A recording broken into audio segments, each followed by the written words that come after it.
जय श्री कृष्ण। स्वागत है आप सभी का मेरे HS भारद्वाज यूट्यूब चैनल पर। दोस्तों, अगर आपको ये 8 संकेत मिलते हैं तो शीघ्र ही आपकी मनोकामना पूरी होने वाली है। यानी आपकी पुत्र की मनोकामना, धन की मनोकामना शीघ्र ही पूरी होने वाली है। अक्सर आपने देखा होगा, हम जिस बात को लेकर के सोचते हैं और सोचते सोचते सो जाते हैं तो हमें उसी प्रकार से स्वप्न नजर आते हैं। अगर आप कोई बात सोच करके नहीं सोए हैं और सुबह के समय आपको स्वप्न नजर आते हैं, ये संकेत नजर आते हैं, तो आपको अवश्य ही पुत्र की प्राप्ति और धन की प्राप्ति होने वाली है। दोस्तों, नंबर 1, स्वप्न में घर बनता हुआ देखना। अगर आप स्वप्न में घर बनता हुआ देख रहे हैं तो यह शुभ संकेत माना जाता है।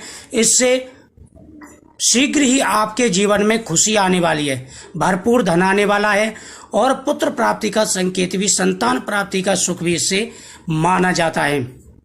नंबर 2, सुबह के समय अगर आप भगवान के दर्शन कर रहे हैं, सुबह के समय अगर आप भगवान विष्णु के दर्शन कर रहे हैं तो आपको यह शुभ माना जानना चाहिए कि अब आपकी सारी परेशानियां दूर होने वाली हैं और शीघ्र ही आपको पुत्र की प्राप्ति होने वाली है।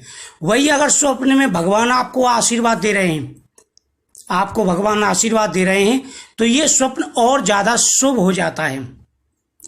गर्भवती महिला को अगर किसी फल के दर्शन होते हैं, जैसे स्वप्न में आप कोई फल ले रहे हैं या आप नारियल ले रहे हैं या आपके कोई झोली में डाल रहा है तो ये भी शुभ माना जाता है।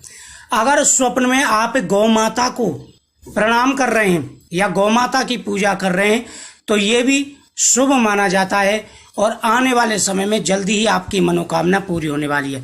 पुत्र धन की प्राप्ति और आपकी हर प्रकार की परेशानियां दूर होने वाली हैं। अगर स्वप्न में आप लड़ाई झगड़ा करते हैं तो यह शुभ नहीं माना जाता। स्वप्न में लड़ाई झगड़ा करना या डरना या काली बिल्ली, कुत्ता, कौआ, ये चीज़ें देखना शुभ नहीं माना जाता। वहीं स्वप्न में अगर आपको माता के दर्शन होते हैं तो यह आपकी सफलता का सूचक माना जाता है कि शीघ्र ही आपको सफलता मिलने वाली है।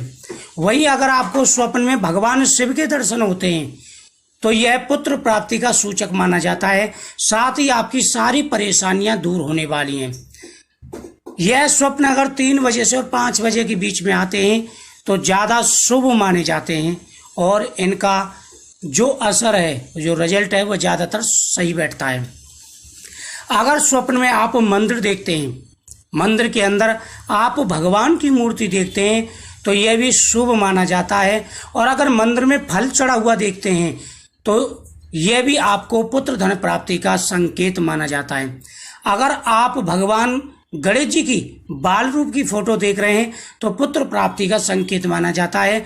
अगर भगवान के हाथ में मोदक है तो ये ज़्यादा शुभ माना जाता है। अगर स्वप्न में आप तुलसी के दर्शन करते हैं तो ये भी शुभ माना जाता है। अगर आप रियल में भगवान की पूजा कर रहे हैं, अचानक से ज्योत बत्ती तेज हो जाती है या भगवान के हाथ से फूल पुष्प गिर करके आपकी झोली में आ जाता है तो ये भी शुभ माना जाता है। या पूजा करते समय गर्भवती महिला के सीधे अंग फड़कने लग जाएं तो ये भी शुभ माना जाता है। और दाएं उल्टे अंग फड़कने लग जाएं, यानी उल्टी आंख फड़कने लग जाए महिला की, तो यह शुभ माना जाता है। यानी सीधी तरफ के अगर अंग फड़कने लग जाए आंख को छोड़ करके तो वो शुभ माना जाता है और उल्टी साइड की आंख शुभ मानी जाती है। वहीं पुरुष की सीधी आंख शुभ मानी जाती है। अगर आप स्वप्न में शिवलिंग के दर्शन करते हैं और उस पर पुष्प अर्पण करते हैं तो ये शुभ माना जाता है, जल्दी आपकी मनोकामना पूरी हो जाती है। लेजर्ड, अगर आप सपने में छिपकली देखते हैं तो ये भी लक्ष्मी का प्रतीक माना जाता है। छिपकली जोड़े में नजर आए तो ज़्यादा शुभ माना जाता है। अगर मरी हुई छिपकली नजर आए तो यह शुभ नहीं माना जाता। तो इस प्रकार से अगर आपको स्वप्न आए तो जरूर आपको कामयाबी मिलेगी।